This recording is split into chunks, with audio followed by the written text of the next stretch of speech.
los dominicos y la defensa de los indígenas. El siglo XVI se caracterizó por el avance de los pueblos navegantes. Así, Portugal y España se concentraron en controlar las rutas del comercio. Los viajes iniciados por Colón marcaron el inicio de una severa dominación, primero en las Antillas y luego en el interior del continente americano. La implantación de la encomienda, institución medieval que se caracterizaba por exigir tributo y servicio personal a los indígenas, provocó que estos casi desaparecieran. En 1510 arribaron los dominicos a la Española. Entonces se inició la defensa de los derechos de los naturales. La primera misión iba dirigida por un joven de 27 años, llamado Fray Pedro de Córdoba, y junto con él, Fray Antón de Montesinos. En viajes subsecuentes arribaron más dominicos a la región. Los frailes predicadores se indignaron por la actuación de sus paisanos y en un sermón dictado por Fray Antón de Montesinos, que inició diciendo: «Yo soy la voz que clama en el desierto», en nombre de todos los miembros de la orden de la isla, indicó que no era cristiana la actitud que habían tomado los colonizadores. Estos se molestaron y amenazaron a los religiosos con no darles limosna para su sustento. Los dominicos no se amedrentaron, al contrario, Córdoba y Montesinos se encaminaron a la península ibérica y le relataron al monarca todos los abusos que habían visto. Entonces se formó una junta de teólogos que redactaron las leyes de Burgos en 1512, que fue el primer intento de buscar una mejor relación entre colonos y naturales.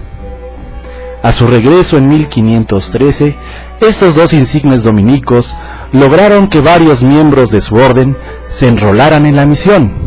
Entre ellos venía Fray Domingo de Betanzos, futuro fundador de la provincia de Santiago de México.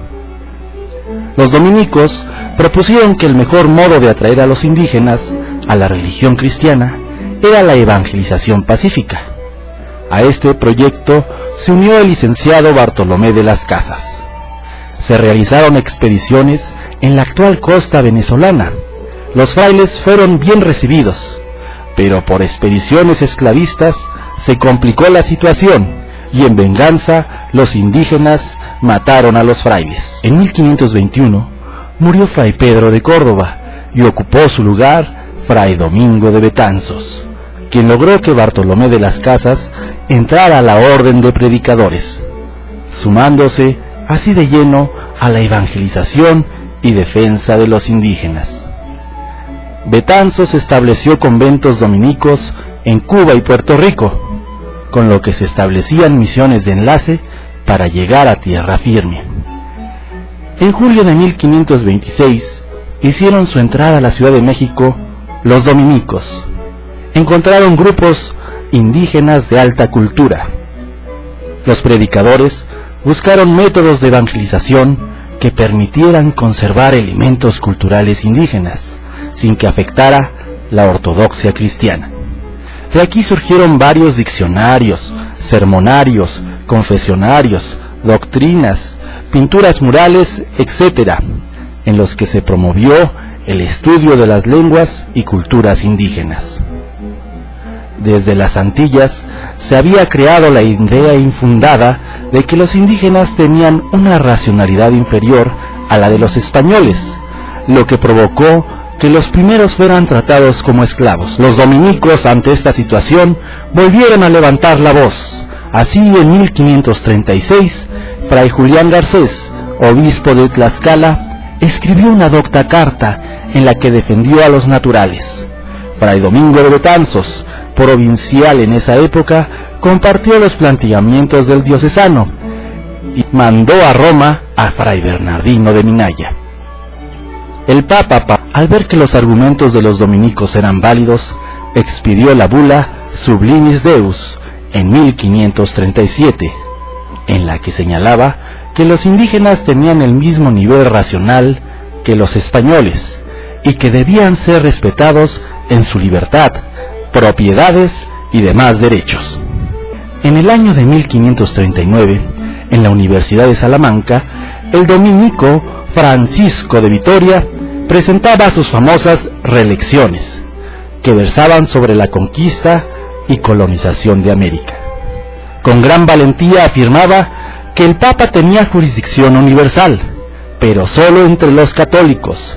Por lo tanto, no era justo que él repartiera el territorio americano. Vitoria también mostró que el derecho por descubrimiento tampoco era válido, ya que tan emperador era Carlos V como Moctezuma.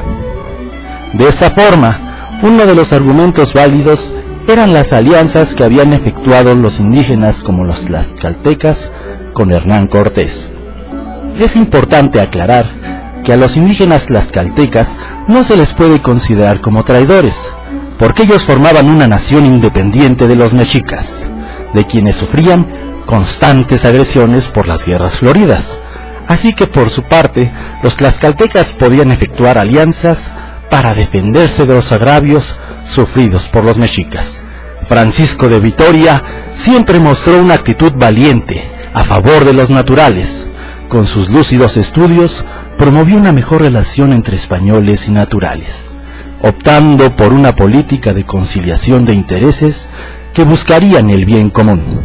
A Vitoria se le considera como uno de los fundadores del derecho internacional o de gentes, y uno de los primeros defensores de los derechos humanos. En 1544 fue un año de polémica, al plantearse las leyes nuevas. Por un lado, Fray Bartolomé de las Casas señalaba que debía desaparecer la encomienda. Sin embargo, podría acarrear problemas que afectarían a colonos y naturales. Ante esta situación, los dominicos de la región mexicana y oaxaqueña optaron por una encomienda suavizada y mejor regulada, sin caer en los excesos de la encomienda antillana.